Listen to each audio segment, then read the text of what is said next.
In our tangent, is Chinese President Xi Jinping wrong on his zero COVID policy? Because COVID cases are rising in different parts of the world, but nowhere do you see such a brutal lockdown as you do in China. Is this China's Jasmine Revolution or worse than Tiananmen or Tiananmen 2.0? What an incredible bunch of nonsense. I mean, what you're saying, this idea that China's on the brink of collapse, that's a story that's been pushed out for the last 20 years. It's always been wrong. It's wrong today. Is there pressure on the Chinese government because of COVID-19 and the policy? Yes. The reason that they're having this outbreak, though, is because they were loosening up. They were allowing shorter periods for quarantines. They were allowing more foreigners in and things like this.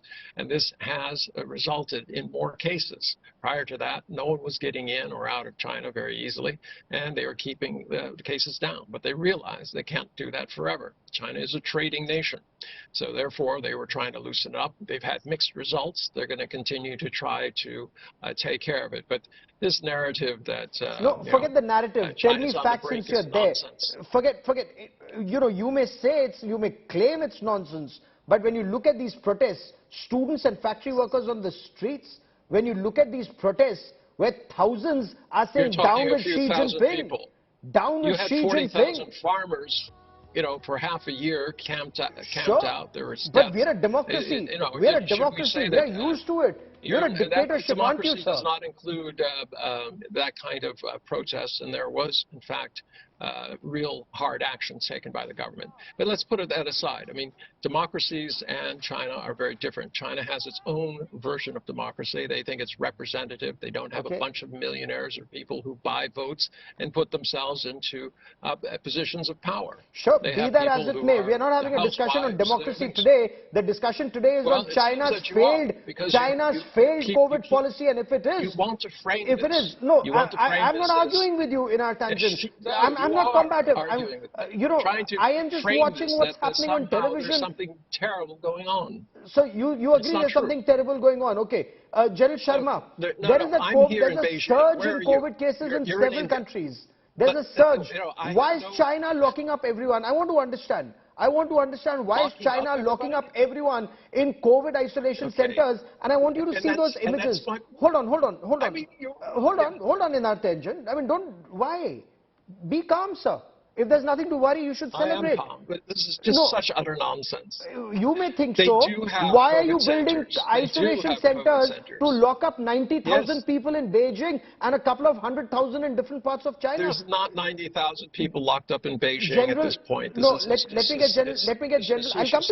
I'll come to you. There's a million people. Okay, General Sharma, why are they building these COVID isolation centers if there's nothing to worry?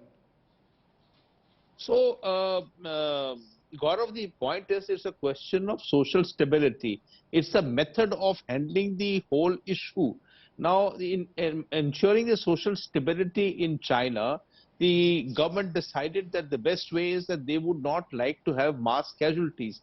If we compare it with the United States, where millions had died, the Chinese statistics, as Chinese have stated, have had much lesser number of people dying. So that's a method decided that they wanted to proceed ahead. And yet fact of the matter is that the fact of the matter is that you can't get society locked down for 3 years. It cannot earthly be done. So they have to actually get down to changing the mode. And I reckon that this is a warning call, and there would be a dramatic shift into the policies of the zero COVID, which has been continuing for 3 years, is now. Because, this has to be controlled.